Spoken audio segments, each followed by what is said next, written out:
ዘመነ ካሴና እስክንድር ነጋ አንድነታቸውን በተመለከተ መጠነ ሰፊ ውይይት ማድረጋቸው ተገለጸ። ሁለቱ የፋኖ አመራሮች ለሚገነቡት አንድነት ቀናይነቱን በድጋሚ ማሳየታቸውን ለእስክንድር ነጋ ቅርበት ያለው የመረጃ ምንጭ ለጣቢያችን ተናግረዋል። ዘመነ ካሴና እስክንድር ነጋ አንድነታቸውን በተመለከተ በስልክ ያደረጉት ውይይት የመጀመሪያቸው እንዳልሆነ የገለጹት ምንጩ በማን በኩል እንደሆነ በግልጽ ባይታወቅም ሶስተኛ የፋኖ አደረጃጀት ለመፍጠር እየተሰራ እንደሆነ አክለዋል። በተለይ ሶስተኛውን የፋኖ አደረጃጀት ለመገንባት በዲያስፖራው ማህበረሰብ አማካኝነት እንቅስቃሴዎች መጀመራቸውን አስቀድመው ዘመነ ካሴ የሚሆን እስክንድር ነጋ ወይም የብልጽግናው መንግስት በማን በኩል እንደሆነ ባይታወቅም ድርጅታዊ ብልጫ ለመውሰድ የሚደረገው እንቅስቃሴ ተጀምሯል ብለዋል። በሌላ በኩል በአፋድ ስር የሚንቀሳቀሱ በተለይ የጎንደርና የወሎ እንዲሁም የሸዋ ፋኖዎች አቶ እስክንድር ነጋ ለአንድነቱ ያለውን ቁርጠኝነት በተግባር ማሳየት አለበት ማለታቸው ተነግሯል። አንድነቱን በተመለከተ ችግሮች ዞረው እስክንድር ነጋ ላይ ያርፋሉ መባሉን ያነሱት ምንጩ ከወሬ ባለፈ የተግባር አንድነትን እንቅስቃሴ ሊደረግ ይገባል ስለመባሉ ማብራርተዋል። አቶ መከታው ማሞ እስክንድር ነጋ የፋኖ ኃይሎች ለሚገነቡት አንድነት ጠንቅ ከሆነ በፈቃዱ ከትግሉ መውጣት ይኖርበታል ማለቱን ምንጫችን አክለው ተናግረዋል። በአቶ እስክንድር ነጋና በመከታው ማሞ መካከል ድርጅታዊ ግንኙነቱ እንደተጠበቀ ሆኖ የአመራር ክፍተት መፈጠሩን ካሁን ቀደም መዘገባችን የሚታወስ ነው። በሌላ በኩል አቶ እስክንድር ነጋ ከአደራዳሪ ኃይሎች ጋር የነበረው ግንኙነት ከሞላ ጎደል የተቋረጠ ሲሆን በተለይ ኢጋድ ከአቶ እስክንድር ነጋ ጋር መደራደር የክልሉን ግጭት የማቆም አቅም አይሰጥም የሚል እምነት ይዟል ተብሏል። እንደ ምንጫችን ግምት ከሆነ ደግሞ አቶ እስክንድር ነጋ ድርጅታዊ ብልጫ ለመያዝ ሶስተኛ የፋኖ አደረጃጀት በመፍጠር ላይ ነው። የፋኖ ኃይሎችን ወታደራዊ እንቅስቃሴ ከሚገቱ ውስጣዊ ችግሮች መካከል መከፋፈል የሚለው የሚጠቀስ ነው።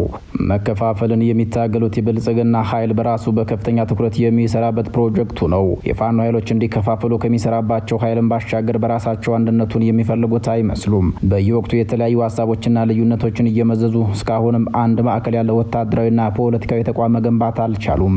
የአማራ ሕዝብ ትግል ጊዜ የሚሰጥ ትግል እንዳይደለ የሚነገርለት ትግል ነው። ትግሉ በየኃይል አስተላልፎ እየተሳበና እየተገፋ በሄደ ቁጥር የአማራ የመኖር ህልውና እያበቃለት ይመጣል የሚሉ ምሁራኖችም ተበራክተዋል። በእርግጥ የአማራ ህዝብ ትግል ከተበታተነ የኃይል አስተላልፎ ወደ ሁለት እየመጣ ይመስላል። ይሄው ሁለት አደረጃጀትም ወደ አንድ ለመምጣት በዘመነ ካሴና በአቶ እስክንድር ነጋ መካከል ንግግሮች መጀመራቸው በመዘገብ ላይ ነው። ለአንድነቱ ባሳዩት ቁርጠኝነት ደረጃ ደግሞ ከአቶ እስክንድር ነጋ በተሻለ መልኩ በዘመነ ካሴ በኩል ቁርጠኝነቱ እንዳለ እየተነገረ ይገኛል።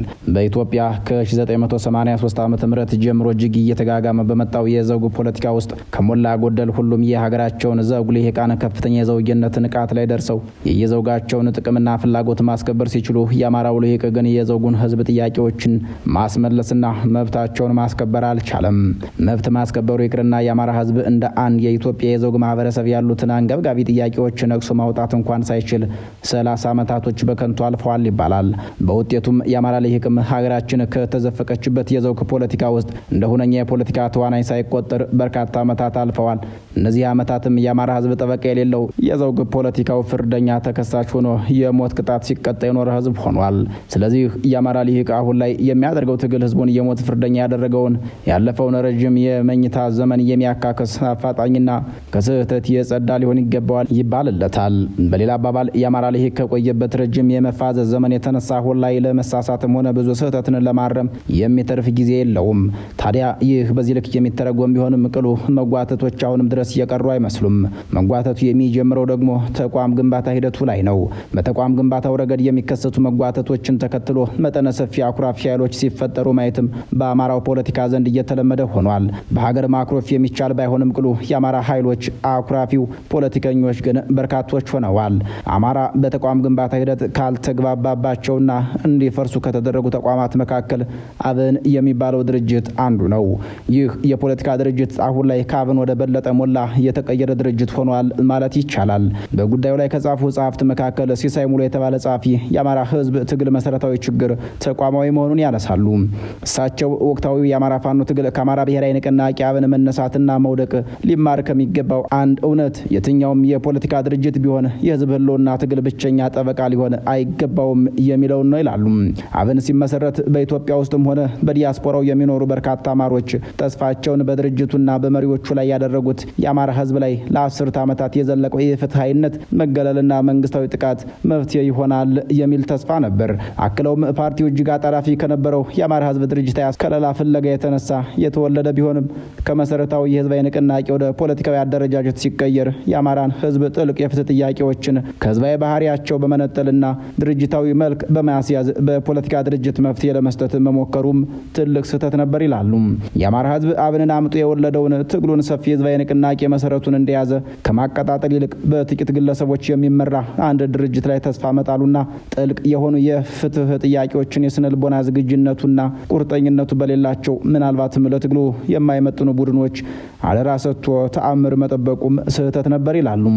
የአማራን ህዝብ አሁን ላለበት መከራ የዳረገው ስርዓት ባለቤት የሆኑት ኃይሎች ብአዴን፣ ትህነግና ኦህዴድ በበላይነት በሚዘውሩት መድረክና በአማራው ላይ ስርዓታዊ ጥቃትን በሚያቀናብር አገዛዝ ጋር ሆኖ በሰላማዊ ትግል ፖለቲካዊ መፍትሄ ፍለጋ መዳከሩ የአማራን ህዝብ ጥያቄዎች ገና ከጅምሩ ያዳፈነ ነበርም የሚሉ አይታጡም። በኦሮሚያና በሌሎች ክልሎች የአማራ ተወላጆች በጅምላ ሲጨፈጨፉ አብን ከጋዜጣዊ መግለጫና የማህበራዊ ሚዲያ ማስፈራሪያ ከመልቀቅ ያለፈ ምንም ነገር ማድረግ የማይችል የወረቀት ላይ ነበር ሆኖ ቀርቷል። ዛሬም በአማራዎች መንደር ሰው አልባ አውሮፕላኖች ቦምብ እያዘነቡ የነቁ አማራዎች በአገዛዙ ኃይሎች እየታደኑ ለስር ሲዳረጉና ደብዛቸው ሲጠፋ ሙሉ አማራ በጦርነት እየተሰቃየ ሱፍ የለበሱና ህዝባቸውን የካዱ አብኖች ስለ ህገ መንግስታዊና ስለ ሀገር አንድነት ሲያወሩ ይደመጣሉም ይላሉ። ከዚህም ባሻገር አስከፊ የአብን ክህደት የጀመረው አገዛዙ ትጥቅ በማስፈታት ሰበብ የአማራ ህዝብ ላይ ባነጣጠረው የጥፋት ዘመቻ ወቅት አብን ዝምታውን መምረጡና ተባባሪ ሆኖ በመገኘቱም ጭምር ነው ይላሉ። ከህዝባችን ጎን ከመቆም ይልቅ የፖለቲካ ሹመታቸውና ሆዳቸውን በመምረጥ የአማራን ህዝብ ገንዘቡን ጊዜውንና የማይተካ ተስፋውን የጣለባቸው የአብን አመራሮች ከባዕዴን ያልተናነሱ ጠላቶች ሆነው ብቅ ብለዋልም በሚል ይወነጅሏቸዋል። ታዲያ የአሁኑ የአማራ ፋኖ ትግል ከዚህ መሰል ድርጊት ምን ይማራል የሚል ጥያቄ ማቅረብ ተገቢ የሚሆነው እዚሁ ጋር ነው።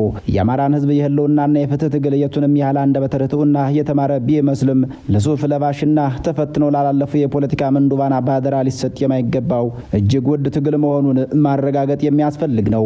የአማራን ህዝብ ትግል በደምና ባጥንት እየተጻፉ ባለበት በዚህ ሰዓት የትግሉ አደራ ተሸካሚዎች ለእውነተኛ ነጻነትና በጽናትና ቁርጠኝነት ባረቁ ሀሳቢነትና አስተዋይነት ጠላትን ከወዳጅ በአግባቡ የለዩና በአስተሳሰባቸው በንግግራቸውና በስራቸው የበሰሉ እንዲሁም ከህዝቡ ጋር ህዝቡን መስለው የሚታገሉ መሆናቸውን ማረጋገጥ አስፈላጊ ይሆናል ይላሉ። በርካቶችም የአማራን ህዝብ ተጠሪነቱ ለአማራ ህዝብ እንጂ ለአገዛዙ ጸረ አማራ ህገ መንግስታዊ ስርዓት ወይም ለተወሰኑ የጥቅም ስብስቦች አይደለም ሲሉ ይደመጣሉ። የአማራ ብሔር ንቅናቄን ውድቀት የደካማ አመራር ውጤት ብቻ ሳይሆን ጽናትና ታማኝነትን የሚጠይቀውን የአማራን ህዝብ ትግል ውክልና አቅሙም ፍላጎቱም ሆነ ዝግጁነቱ ለሌላቸው በጣት የሚቆጠሩ ፖለቲከኞች አሳልፎ የመስጠት እንደነበር ማመን ያስፈልጋል ይላሉ። በፋኖ ኃይሎች ዘንድም ያንኑ የመሰለውን ስህተት ላለመድገም ምናልባትም ከፍተኛ የሚባለ ጥንቃቄ ማድረግ ሳያስፈልግ አይቀርም በሚል ሁኔታውን ይተቻሉ። የአሁኑ የፋኖ ትግል ከአብን ውድቀት የሚማረው ሁለተኛው ቁልፍ ጉዳይ ቢኖር መሪዎቹን የሚመርጥበትና የሚመዝንበትን መስፈሪያ ማስተካከልና መነጽሩን ማነጽር ነው። አንደበተ ርቱዕና ስሜት ኮርኳሪ ቃላትን የሚጠቀም ኃይል ሁሉ አዋቂ መሪ ነው ማለት የሚቻል ላይሆን ይችላል። በአብን የመጀመሪያ ዓመታት ብዙ አማሮች በአብን አመራሮች ዲስኩርና ስሜት ኮርኳሪ ንግግሮች እንዲሁም የብሔርተኝነት ስብከት ንግግሮች ተማርከው በመሪዎቹ ላይ እምነት የጣለው በርካታ ነበር። የንቅናቄው መፈጠር በአማራ የፖለቲካ ውክልና ውስጥ ለረጅም ጊዜ የዘለቀው ክፍተት ይሞላል ከሚል እምነት ጋር ተዳምሮ የአብን መሪዎች ስብከቶችና ንግግሮች ሁሉ ለአማራ ህዝብ መብትና ጥቅም ለማስከበር የስነ ልቦና ዝግጁነት ያለው ኃይል አስመስሏቸው ነበር። ነገር ግን እነዚህ ሰዎች የአማራ ህዝብ መንግስት መር ስርዓታዊ ጥቃት ተባብሶ ሲቀጥል ህዝቡ የተጋረጠበትን ፈተና በሚመጥን መልኩ ታግሎ ማታገል ሲሳናቸው ስንታዘብ በንግግራቸው ተማርከን ያመናቸው ሁሉ ጉም እንደመዝገን ሆኖብን ተገንቷል። አንደበተ ርቱዕነት ተናግሮ ማሳመን፣ ተናግሮ ማስረዳት ጠቃሚነቱ የቱንም ያክል የታወቀ ቢሆንም የመሪውን የሞራል ልኬት፣ የፖለቲካ ቁርጠኝነት፣ ታማኝነትና ጫናዎች ያላንዳች መደራደር የመቋቋምን አቅም ስለሚሸፍን አደገኛ ይሆናል ይላሉ። የአብን አመራር ከነበሩ ግለሰቦች መካከል አንዳቸውም የተረጋገጠ የትግል ታሪክ አልነበራቸውምና ነው። የቁሰቀቀናቸው ያለባቸውና ከተጨቆኑ ጋር መቆም ወይስ በስልጣን ወንበር ላይ መቀመጥን ምረጡ ቢባሉ የቱን እንደሚመርጡ ሳይፈተኑ የህዝብ አመኔታና ይሁንታን ማግኘታቸው ከህዝብ ጋር መቆምና የህዝብ ጠላት ከሆነ አገዛዝ ጋር የስልጣን ተጋሪ ሆኖ ህዝብን መካድን በተግባር ያስመሰከሩ የአብን አመራሮችን አይተናል በሚል ምሳሌ ያነሳሉ። አሁን ያለው የአማራ ትግል መሪዎች ሲመርጥ መስፈርቱን አቋም፣ ጽናት፣ ታማኝነት፣ ህዝባዊነት፣ ብስለትና ርቆ ሀሳቢነት እንዲሁም በሰዓት ውስጥ እያለፉም ቢሆን ፍንክቻ ለማለት መሰረት ያደረገ መሆን ይኖርበታል ይባላል። የጠንካራና ስኬታማ መሪዎች መለያቸው የንግግር ክህሎት ሳይሆን የተናገሩትን ቀድመው መፈጸም መሆን አለበትም ይባላል። የየትኛውም ትግል አሸናፊ ሊሆን የሚችለው ከመሪዎቹ የስነ ልቦና ጥንካሬና የብስለት ደረጃ እንጂ በካሜራ ፊት በሚቀርብ ዲስኩር መሆን የለበትም ይባላል። የአማራ ህዝብ የህልውና ትግል አሁን ያለውን የአማራ ፋኖ ትግል ማስተባበ ማስተባበር የሚችሉ መሪዎች የሚገመግሙበት ጠንከር ያለ መስፈርት ያስፈልጋል የሚሉ ወገኖች ድምጽ ጎላ እያለ መጥቷል። የአማራ ፖለቲካ ለየትኛውም የፓርቲ ፖለቲካ የተከፈተ በመሆኑ በእርግጥ ማንም እየገባ ሲወጣበት ማንም እያቦካ ሲጋግረው እየኖረ ያደረ ነው። ምንም እንኳን የሚከፈለው ዋጋ ቀላል የሚባል ባይሆንም በአጭር ጊዜ ውስጥ ጠንካራ አማራዊ ተቋም ማዋለድም ቀላል አይሆንም። አቶ ዘመነ ካሴና አቶ እስክንድር ነጋ ያንን ጠንካራ የአማራ ተቋም ለመገንባት ላይታች በማረት ላይ ናቸው። እንዲቀናቸው በመመኘት እንሰናበታለን። ለዛሬ በዚህ አበቃን። ቸር ያገናኘን።